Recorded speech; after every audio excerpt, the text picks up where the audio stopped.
In the raw clearings and growing settlements of early 18th century America, faith wasn't just Sunday words.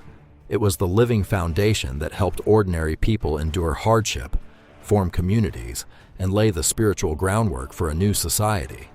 Hello friends, I'm Jim Rand, your AI host for History in Decades. Welcome to this special bonus episode where we pause our decade-by-decade journey to explore the powerful role that faith played across the early 1700s in the American colonies. We'll look at how belief shaped daily life, community bonds, and even the hopes of the enslaved. From the 1720s through the 1730s and beyond, the colonies were not empty wilderness. They were places where people actively built a new world.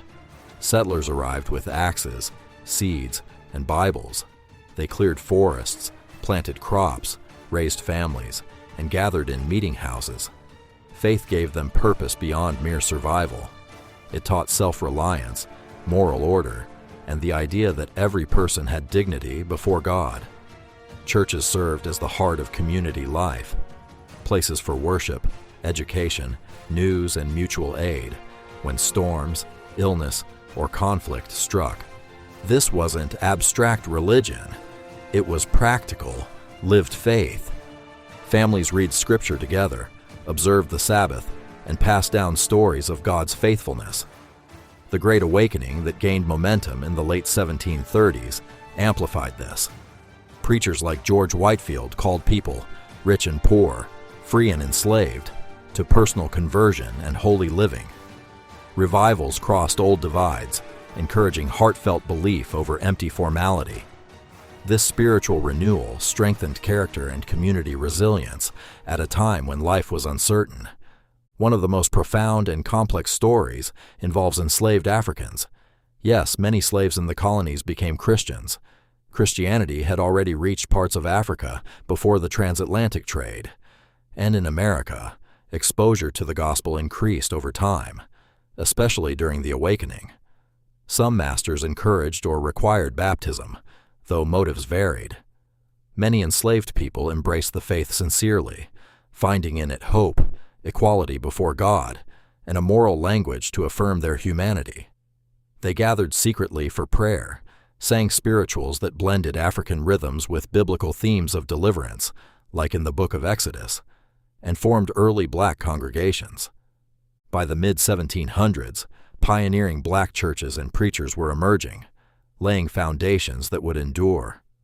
Faith gave strength amid unimaginable suffering and planted seeds of future dignity and justice. Of course, the reality was imperfect. Hypocrisy existed. Some professed Christians owned slaves. Yet the broader story shows faith acting as a civilizing and humanizing force, fostering community even in chains, and inspiring quiet resistance through moral conviction. Across free settler communities, Puritan strongholds in New England, Anglican parishes in the South, Quaker meetings in Pennsylvania, and frontier Baptist and Methodist groups, faith promoted stability. It encouraged education, so people could read the Bible, voluntary cooperation, and a long-term view, building not just for today, but for children and grandchildren. Neighbors helped raise barns, shared harvests, and cared for widows and orphans. This community aspect turned scattered farms into real societies, grounded in shared values.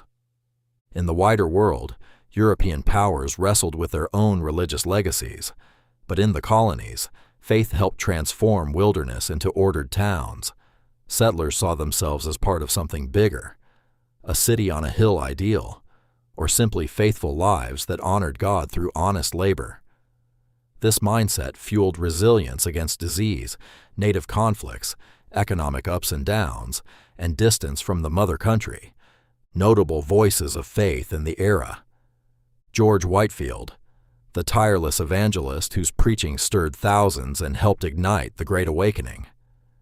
His emphasis on personal relationship with God crossed racial and class lines. Jonathan Edwards, the brilliant theologian whose writings and sermons called for deep spiritual renewal and moral seriousness. We also remember early enslaved believers and preachers who, against great odds, claimed the Christian message of hope and began shaping a distinct African American faith tradition. These figures remind us that faith, when genuine, equips ordinary people to build, endure, and pass on something worthwhile. Closing reflection. The role of faith in the early 1700s shows how belief helped settlers build a new world, one rooted in community, moral order, and hope. For free families and the enslaved alike, Christianity offered strength, dignity, and a vision beyond daily toil. It fostered self-reliance, voluntary cooperation, and generational continuity even amid hardship and contradiction. Stability isn't given to us. It must be guarded by vigilant, self-reliant people who are committed to passing it on to the next generation. Thank you for joining this bonus look at faith's foundational place in early American life. If these reflections encourage you, share the episode, rate and review the show, and keep exploring history with us. I'm Jim Rand. Until next time, stay rooted in the lessons history provides.